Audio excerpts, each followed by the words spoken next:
Good morning and welcome to the second in our mini-series this week looking at the greatest needs of young people. We're working under an ABC format. So yesterday we looked at the need for acceptance, and today we come for a need beginning with B. You might be surprised to learn it's not biscuits, though obviously those are hugely important, especially bourbons and custard creams. It's not even bacon butties, though again they certainly help. But today, need for young people beginning with B is the need for belonging, something which is hugely important to all of us. Now I just want to throw out the idea of Jesus as a youth worker this morning, and it might be something which struggle to get our head around. He doesn't fit kind of maybe some of our understanding of youth work today. He's not running nerve battles or burying himself under an endless pile of risk assessments or keeping the tuck shop topped up. But when we understand that Jesus called a group of young people to himself, you know, the disciples would have only been in their teens or perhaps early 20s at that stage. He called them to himself and he built community with them. He invested his time, he invested his life into them. And they weren't called in isolation. They weren't called to live the Christian walk on their own, but actually they were called and part of the 12, and then part of the wider 72. And again, when Jesus sent them out, he always sent them in pairs. We're not called into the Christian life as lone rangers, but we're called to belong and to be part of a community. Now, traditionally, sometimes churches have had a mindset that you have to believe what we believe.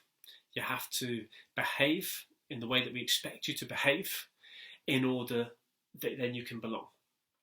Whereas, thankfully, I think there's been a bit of a shift in that mentality, so that now many are recognising belonging has to come first. You know, we need to recognise that we belong, firstly to God, recognising that we're his sons and daughters, that we're greatly loved by him, that we're accepted, as we looked at yesterday, but then also that the people there accept us and allow us to belong. And then once we have that in place and we're there for long enough to see the difference that their faith makes in their lives, we might begin to want to have Jesus for ourselves. And then when we've invited the Holy Spirit in, only then will we see the change in behaviour. So we need to belong, believe, and then and only then will our behaviour change. Now, I was a youth worker in Norwich before coming to Sheringham, and my role was funded by Children in Need. And so it was in an area where there was a lot of deprivation, a lot of social issues, and a lot of the kids I worked with were marginalised or at risk of exclusion from school. And quite a few of them from the local estates have started coming to our youth activities on a Friday, and then also to lunchtime clubs that we've been doing. And they certainly livened them up, particularly when we had to send some of them home when they told me it's 7:30. That means my ASBO kicks in.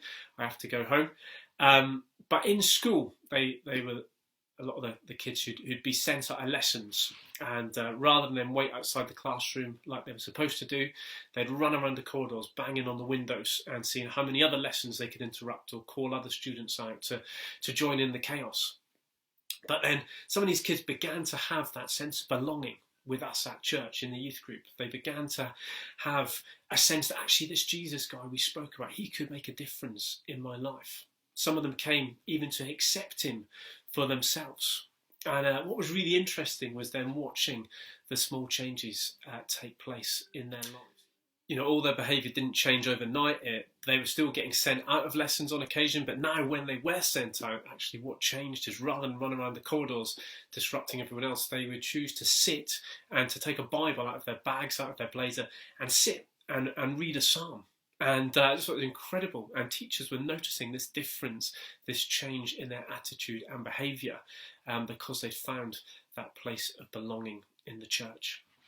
Now, the need for connection is huge, and this year has been a massive challenge for young people, hasn't it? You know, they were off school, many of them, for the best part of 6 months. For the first couple of months, not able to socialise with those outside of their immediate family. So it's been a really hard time for youngsters in terms of maintaining connection. I'm so grateful for the technology that we have had to be able to do Zoom calls and WhatsApp groups and social media connection. But we've really missed that physical being together. And I think the youngsters really struggled, I know a lot of them did, with not getting to New Day this year, the Christian Youth Festival we tend to go to in the summer. Because that's probably the only week in the year where they're not in the minority as a Christian. You know, the only week in the year where actually there's thousands of other young people and they get that vision of belonging to something much larger, not just a local church, not just a youth group, but the worldwide church of God, and seeing there's thousands of others out there just like me who have a faith in Jesus.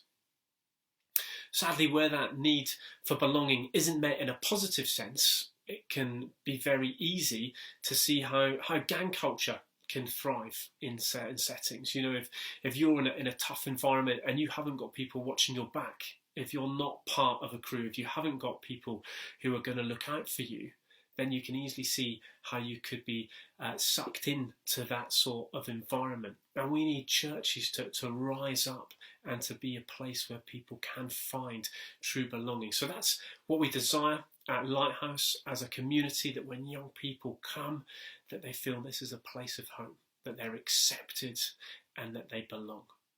I hope you'll join us tomorrow for part 3, where we look at C and a third need for young people today.